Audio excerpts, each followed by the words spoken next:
গুরু আনুগত্যে ভগবত ভজন করতে হবে। দেখো আমাদের কিছু কিছু ভুল আছে মা, আমরা অনেক সময় একটু গর্ব করি, আমি বৃন্দাবনের গুরুদেব করেছি, আমি নবদ্বীপের গুরুদেব করেছি, আমি মথুরার গুরুদেব করেছি, মানে সেখান থেকে সিদ্ধার্থমা গুরু মহারাজের কাছে দীক্ষা নিয়ে আসে। তাতে আপনার লাভটা কি হলো মা? অনুশীলন তো করতে হবে। আপনি যাদবপুর ইউনিভার্সিটিতে ছেলেটাকে ভর্তি করাবেন শালুকার হয়ে, আপনি গর্ব করবেন যে আমি যাদবপুর ইউনিভার্সিটিতে আমার ছেলেকে ভর্তি করেছি। তাতে কি হয়েছে? সেখানে ভাড়া করে রেখে পয়সা গুনতে পারবেন তো? যাদবপুর ইউনিভার্সিটিতে নিয়ম করে যেতে হবে, সেখানে পড়াশোনা করতে হবে। যাদবপুর ইউনিভার্সিটিতে ভর্তি হয়ে গেলাম এটা বড় কথা নয়, সেখানে থেকে পড়াশোনা করতে হবে, হ্যাঁ কি না? তদ্রূপ বৃন্দাবনে গুরুদেব করলেন তো তাতে কি হয়েছে? গুরুদেবের সাথে লিঙ্ক আছে তো, যোগাযোগ আছে তো। শিক্ষা কে দেবে? গুরুদেব দেবে তো, শিক্ষা গুরু। তো গুরুদেবের সাথে যদি যোগাযোগ না হয়, গুরু মুখে যদি ভগবত কথা শোনা না হয়, গুরু ধামে যদি যাওয়ার সুযোগ না হয়, তাহলে আপনি শিখবেন কোথা থেকে? ব্যাংকে তো বই থাকলে মানে লিঙ্ক আউট যদি হয়ে যায়, জবা ফুল তুলে এমন সব সরল হয়ে গেছে নি, রেশন দোকানদার থেকে শুধু চাপায় লিঙ্ক আর হয়। বলো রাধে রাধে। আমাদের দিকে জবা ফুল একটা আটা থাকে, মায়েরা বিশেষ করে সকালে ফুল তুলেছে তো এই জবা ফুল তুলে শুধু সব সিরাপিরাগুলোকে নষ্ট করে ফেলেছে। বলো রাধে রাধে। শুধু বলে এই আমলা যেই আমলি দেয় লিঙ্ক আর হচ্ছে, তাই দাঁড়াও, তোমার লিঙ্ক হবে না, অন্য কাউকে পাঠাও এই আমলি। আর সে জবা ফুল তুলে সরল হয়ে গেছে সব। তো লিঙ্ক আউট যদি হয়ে যায়, গুরুদেবের সাথে যদি যোগাযোগ না থাকে, লাভটা কি হবে? ভজন প্রণালী দেবে এটাকে কিছু মনে করবে না।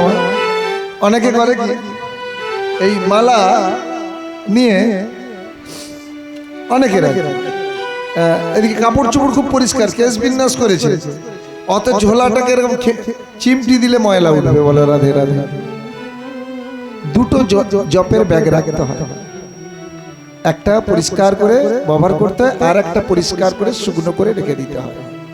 কোথাও বাইরে গেলেন, আত্মীয় স্বজন বন্ধু বান্ধব যে কোনো বাইরে গেলেন, বাইরে থেকে এসে যেন আমরা কাপড়টাও ছেড়ে পাল্টে নিই, তদ্রূপ এই ব্যাগটা নিয়ে পরিষ্কার করো, ধোয়া ব্যাগটা নাও, একটু গঙ্গা জল ছড়িয়ে দাও। বলো রাধে রাধে। আর কি না, এই জপের ব্যাগের মধ্যে জপ আছে। অনেকে করে কি সে গরুর মুখড় বাঁধে, জানো তো? গরুর মুখড় বাঁধে না, ঠিক এইভাবে প্যাঁচ দিয়ে বেঁধে, হয় আন্নাতে, না হয় বেড়াতে, না হয় কোথাও ঝুলিয়ে রেখেছে। না, ওইভাবে নয়, জপকে নিয়ে সুমেরুটা বার করে ওইভাবে বাঁধার দরকার নেই। ভালো করে একটা যেমন ঠিক ভগবানকে সম্মান করা হয়, জপ তেমন স্বয়ং সাক্ষাৎ ভগবান। অর্থাৎ এই যে জপের আমি আপনাদের সুবিধার্থে দেখাচ্ছি। এই যে জপ, এইটা হচ্ছে সুমেরু। এই যে এখানে একটা চিহ্ন দেওয়া আছে, এইটা হচ্ছে অষ্টসখী: ললিতা, বিশাখা, সুচিত্রা, চম্পলতা, সুদেবী, রঙ্গবিদ্যা, তুঙ্গবিদ্যা, ইন্দুরেখা। এই 8টার মাথায়।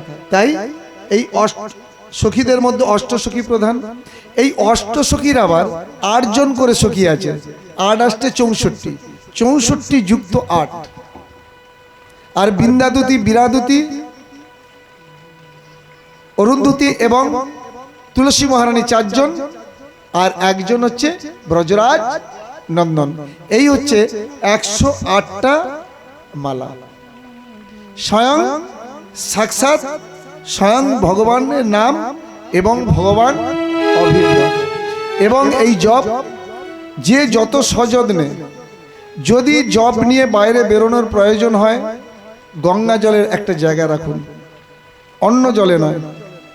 সেই গঙ্গা জলে হাতটাকে ধুয়ে নিন, ভালো করে জপকে ধরুন বুকের মধ্যে জড়িয়ে, ভালো করে আগে শ্রদ্ধা প্রেম আনুন। তারপর অনেক মন্ত্র আছে, সে মন্ত্রগুলো সবাই মুখস্থ নাও করতে পারেন, অন্তত শ্রীকৃষ্ণ চৈতন্য প্রভু নিত্যানন্দ শ্রী অদ্বৈত গদাধর শ্রীবাসাদি গৌর ভক্তবৃন্দ। শ্রী অদ্বৈত নয় কিন্তু, অদ্বয়বয়িকার ত, আর জফলা দিলেই দ্বৈত হয়ে যাবে। অদ্বয়বয়িকার ত, জফলা হবে না, অদ্বৈত হবে না।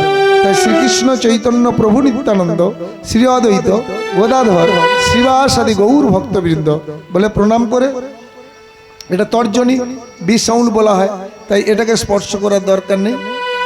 অনেকে জানেন, সবাই জানেন, তবু এইভাবে একবার কিউর অ্যান্ড কমপ্লিট ঐচ্চস্বরে হরে কৃষ্ণ কৃষ্ণ কৃষ্ণ হরে হরে, হরে রাম রাম রাম হরে হরে, হরে কৃষ্ণ কৃষ্ণ কৃষ্ণ হরে হরে, হরে রাম রাম রাম হরে হরে। এইভাবে এখানে এলো। হ্যাঁ, এখানে আসার পরে এই সুমেরুটাকে আর ডেকানো যাবে না, যেখানে শেষ সেখান থেকে আবার শুরু। দেখুন খুব সহজ, কিন্তু এটাই আবার কঠিন। এখানে এলো, দেখুন কিভাবে হাতটা ঘুরছে, একদম ডেঙ্গবো না, সুমেরুর জায়গায় সুমেরু রইল, ঠিক এইভাবে। আবার শ্রীকৃষ্ণ চৈতন্য প্রভু নিত্যানন্দ শ্রী অদ্বৈত গদাধর শিবাসাদি গৌর ভক্তবৃন্দ হরে কৃষ্ণ কৃষ্ণ কৃষ্ণ হরে হরে, হরে রাম হরে। আবার এখানে এলো, এই এখান থেকে এখানে, এখান থেকে এখানে, এটা হচ্ছে হাফ গ্রন্থি মানে 2 মালা। আবার এখান থেকে এখানে, এখান থেকে এখানে 4 মালা মানে 1 গ্রন্থি। তখন যখন আপনি এখান থেকে এখানে, এখানে হাফ মালা, তখন ওই 2টো কাঠি, সেই যে সাক্ষী আছে না, সেই 2টো কাঠি সরল। আবার যখন যাবে এলো আরো 2টো, তাহলে 4 মালা হলো। 4 মালা হলে 1 গ্রন্থি, সেই যেটা 4টে আছে ওটা একটা উঠল। বলো রাধে রাধে। এইভাবে সংখ্যা, সংখ্যা নাম যারা অনেক নাম করে তাদের জন্য এই সংখ্যা দেয়া হয়, সেই এইভাবে। এবং জপকে খুব শ্রদ্ধা, কি বললাম, তারপরে জপ যখন রাখবেন তখন আবার একটু গঙ্গা জলে হাতটা ধুয়ে নেবেন।